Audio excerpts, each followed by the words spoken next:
Assalamualaikum warahmatullahi wabarakatuh. Pada kesempatan kali ini kita sedang berada di Balai Pelatihan Pertanian Lampung. Di sini agendanya kita sedang melakukan pelatihan low cost budidaya tanaman dengan menggunakan smart farming atau pertanian berbasis Internet of Things. Kita pakai pertanian menggunakan internet. Nah, nanti akan dibahas oleh Mas Agung dan Pak Pranoto yang akan melakukan pembinaan kepada kita. Nah, ini lahan yang sudah melakukan teknik budidaya dengan smart farming, tapi masih dengan menggunakan metode penyiraman otomatis atau pemupukan otomatis dengan menggunakan selang-selang HDPE atau selang drip. Nah, ini ada Pak Pranoto yang akan membahas tentang mekanisasi dari budidaya tanaman dengan berbasis smart farming.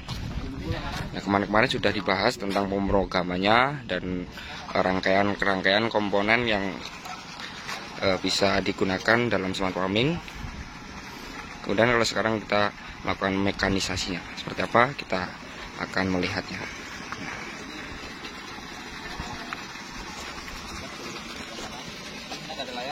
Kita bisa melihat di Blink. Ini kita bisa lihat di sini. Turunnya minus sensor apa tenggelam ya, sudah satu yang keluar. Soilnya tembakannya tuh 80. Kan bisa kita ngelihat. Jadi selain bisa ngeliat di sini, kita juga bisa ngeliat di aplikasi. Nah, aplikasi yang dipakai Balai agak beda dengan aplikasi yang kita pakai di praktik tadi. Nah, ini saya kasih lihat.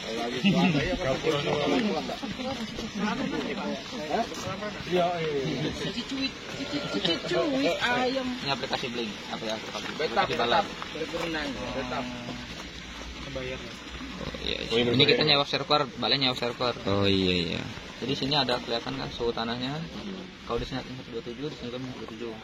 Sudah berbayar ya, Mas? Karena sensor tenggelam kan, kebanjiran jadinya suka kayak gitu. Dan kelembabannya sama 80. Baik lagi kan dia 3,1. Kalau ini pakai aplikasi yang sudah berbayar ya, Mas? Ya. Nah, terus di bawah sini, ini yang tadi dibilang sama Pak Loro itu harga, bukan harga. Ini harganya berapa bukan? Tapi maksudnya di sini. Di sini kita bisa lihat tegangannya berapa nih? Ada tegangan kecil nih. Voltasenya 228,9. Current arus yang ngalir itu masih di bawah 1 ampere, masih jauh, masih 0,02 0,03. Nah, watt daya itu kan hasil perkalian dari tegangan sekali arusnya. Jadi keluar nih dayanya cuma 1 watt. 1 watt dayanya sekarang. Nah, maksudnya harga itu berapa sih biaya yang kita butuhkan dalam sebulan? Di sini lah kita bisa ngeliat, di sini ada price harga. Di sini bisa di sini satuannya $1. $1 karena ini barangnya bukan produk dari Indonesia, dari luar. Jadi settingan dia dolar. Jadi kita lihat perkaliannya cost. Harga 1 kWh-nya $1. Berarti kan cost itu biaya yang kita keluarkan. kWh tadi watt, ini energi ada energinya di sini. Ini energi sudah 3,34 energi, 3,34 kWh dikali $1. Jadi, nah ini keluarnya masih ada 3,38 dolar. Kurs kita berapa sekarang? 15.200. 3,38 dikali 15.000. Itulah kira-kira duit yang perlu kita keluarkan untuk bayar listrik sebulan. Ini kurang lebih udah 2 minggu sama 2 minggu ini. 15 kali 3 itu 45 ya, 50-an. Sekitar 50.000 tuh untuk 2 minggu buat nyiram-nyiram ini. Kalian pompa. Terus ini kan kita masih estimasi nih. Selama 2 minggu itu 50, berarti kan 2 minggu ke depan 50 juga. Ini indikator, ini tombol manual. Jadi kalau misalkan wifi-nya mati, wifi-nya mati ada bermasalah, itu bisa bikin manual dari sini. Pompanya nyala. Tapi sebelum nyalain pompa kita kan di luar tuh ada keran, valve solenoid. Maksudnya apa? Itu namanya keran magnet. yang keran dia solenoid, aktif ketika pakai keran yang bisa elektrik ya, penggunaan pakai listrik. Kalau pakai aplikasi ini Shimizu Z108. Gitu. Tapi kalau manual begini nih, kalau manual berarti kan Mas mesti datang ke sini nih. Manual. berarti dalam apa namanya Keran pakai inilah intinya. Hah? Oh, filternya ya. Ada lagunya cuy. ini kalau kita pakai manual. Kalau kita pakai aplikasinya bukan Blink dia pakai namanya aplikasi bayar namanya Ubuntu. Itu belum dipasarkan. Nah, iya. Nyala. Kalau pakai gratisan kita pakai Blink. Nah, Kenapa kita pasarkan pakai Blink? Karena lebih mudah diakses sama semua orang. Iya, Dan iya, gratis, mudah. Bayarnya per bulannya apa belum keluar? Yang mana? Kebunku ini. Ini masih balai sendiri, nyewa server sendiri, aplikasi sendiri gitu. Belum dipasarkan karena masih banyak peminatnya kan masih sedikit. Sedangkan biaya maintenance servernya masih besar kan, masih belum menutupi gitu. punya balai. Sebagai pengguna lebih enak yang gratis nggak sih? Iya. Hanya seperti itu aja gitu Mas. Nanti kan kalau balai sudah jadi kan gratis. Iya. Amin. Iya, semoga lancar. Udah, kira-kira. Oke, baik. Mohon perhatiannya, yuk ngumpul-ngumpul sebentar nih. Kebetulan nih ada petugasnya langsung nih. Nanti teman-teman bisa langsung ditanya. Oke, jadi saya sampaikan Bapak Ibu teman-teman sekalian, inilah percontohan smart farmingnya BPP Lampung. Smart farming yang baru smart irigasi. Oke, di garis bawahi smart irigasi. Nah, itu alatnya, jeroannya kita sudah belajar. Iya. Dalamannya kita sudah belajar. Sekarang ini aplikasinya. Ini memang agak sedikit beda karena hanya penambahan-penambahan. Inilah karena kita berkolaborasi sama teman-teman elektro yang lebih paham kelistrikan. Nah, jadi disarankan bentuknya sudah seperti itu gitu. Tujuannya biar lebih aman, lebih enak dilihat, lebih apa ya? Ya lebih baik lah, tujuannya seperti itu. Itu teman-teman sekalian, itu pengantar. Pokoknya cara kerjanya sama persis seperti yang kita lakukan di kelas. Cara kerjanya sama persis. Nah, kebetulan di sini sudah ada Pak Suswandi. Pak Suswandi ini yang mengaplikasikan ini atau pengguna atau user dari smart farming, smart irigasi di sini. Jadi monggo mungkin sekilas Pak Suswandi menceritakan kelebihannya atau manfaatnya yang paling sederhana gitu sampai dengan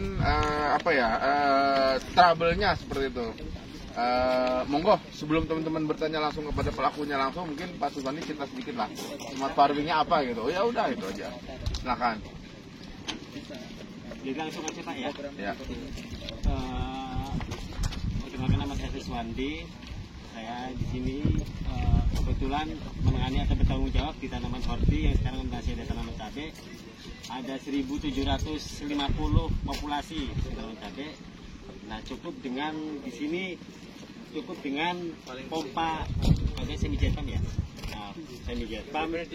Kalau ini mungkin udah familiar Bapak. Ini biasa digunakan pokoknya di rumah tangga untuk mengisi air toren. Nah, yang saya rasakan dengan menggunakan ini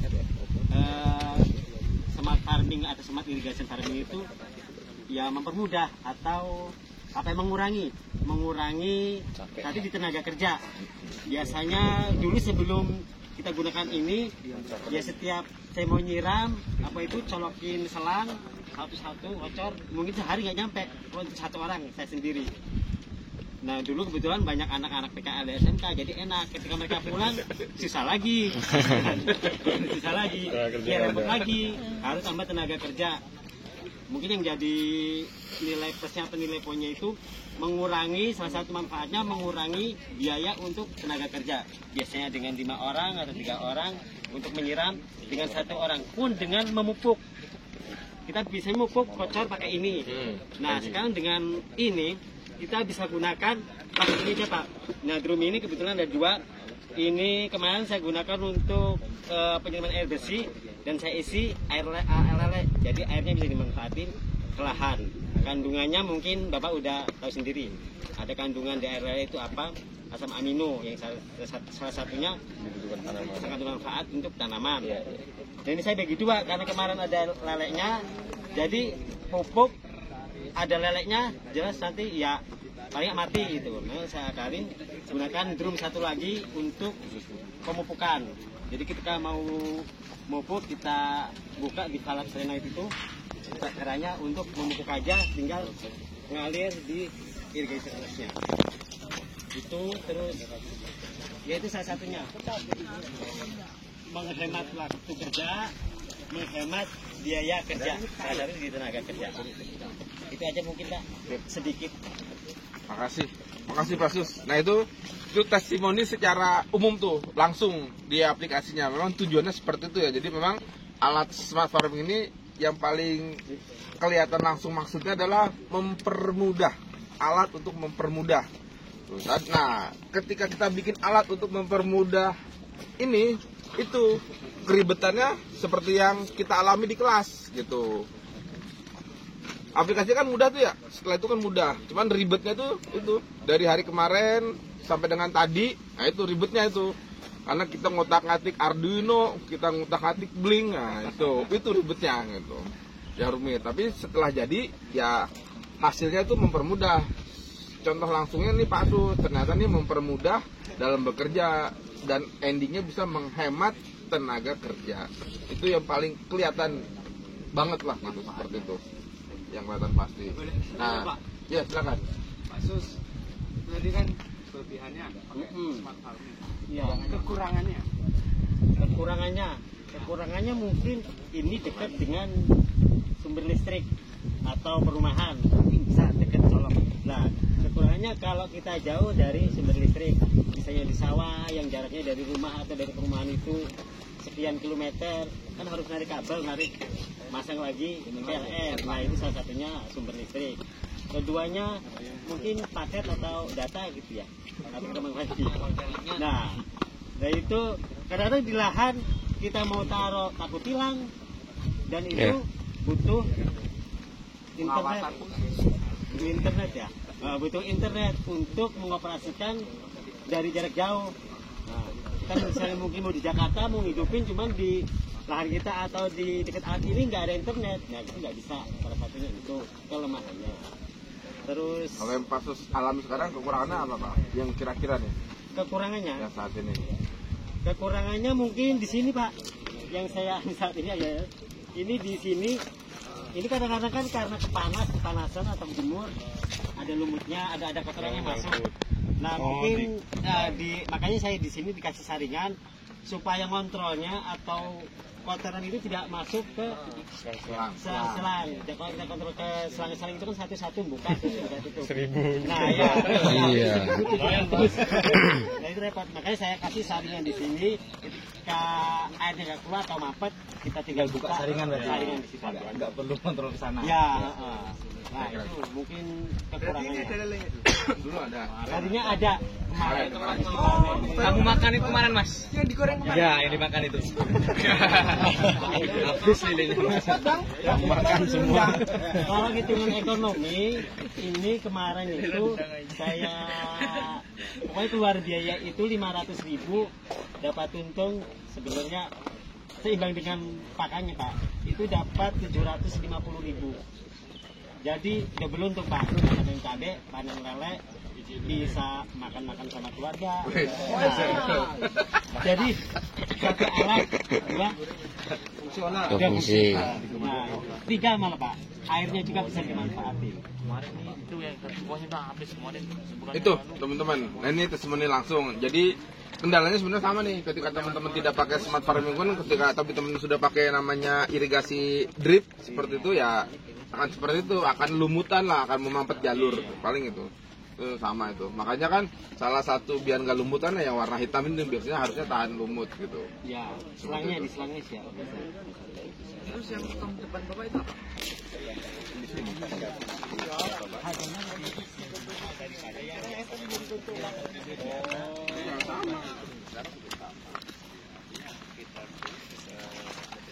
Kalau yang buatan Cina itu sih nggak nyampe 1.900 Pak. Kalau yang bikinan Israel yang sudah habis ya, itu 3.000-an per biji. Bisa dilepas. Ide bisnis itu. Ya bisa dilepas, cuman kalau dilepas rusak yang dari Israel itu. Kalau yang ini masih tergantung dekat dengan sumber air apa jauh. Dia kalau dekat dengan sumber air itu lebih kencang. Ini selang PE berarti ya? Nah itu selang PE 7 mili. Ini 16. Yang ini 16, kalau yang ini 19. 19, 16, 12. Itu yang lebih gede. Ya. Kalau yang 16 mili saya beli 500 meter itu 1.800.000 ya. 500 meter. Iya. Ini Segini saya kemarin beli 600 meter. 600 meter. Iya. Kenapa nggak pakai drip? Drip yang plastik itu. Drip tetes. Bukan grip, bukan grip kayak yang buat semangka dan sebagainya. Yang dia netes juga. Ada emiternya juga dia udah. Iya, istilahnya kayak gini kan. Tapi dia ada kotakannya gitu. Dari ya ada yang dari Israel Belum direferensi, Mas. Jalannya berapa? Antara ini dan ini 70. Oh, ini nggak bagian sendiri tapi hasilnya masih utuhan. Kalau yang itu udah ini ya, udah di lubangnya itu ya.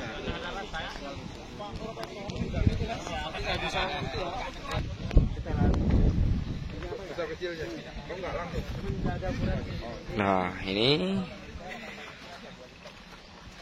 tanaman cabai yang ada di BP Lampung dengan menggunakan sistem smart farming. Nah, yang baik sudah dijelaskan tadi sama Pak Sus.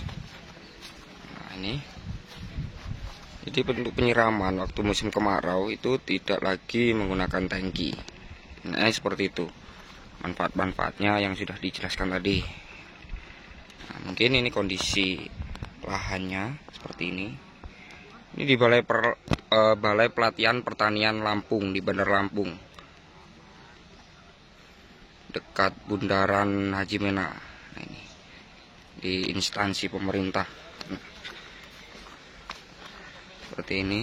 Mungkin untuk selanjutnya bisa buat referensi untuk kita semua para petani cabai, agar nantinya kita berpikiran maju untuk lebih berkembang lagi dan kita itu memakai low cost ya, ataupun meningkatkan hasil pertanian juga, tapi tidak menambah biaya. Kita biayanya investasi kalau seperti ini, namun untuk biaya produksinya semakin menurun. Jadi hasilnya meningkat, biaya produksi menurun. Nah, seperti inilah kita buat referensi, kita buat mencari ilmu dan wawasan agar nantinya kita bisa meniru.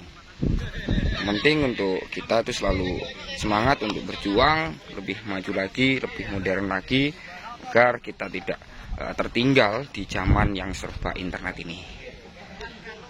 Nah, seperti inilah ilmu yang kami dapatkan dari BPP Lampung. Ini sangat bermanfaat sekali, khususnya untuk para pemuda seperti kita itu agar lebih tertarik lagi kepada dunia pertanian.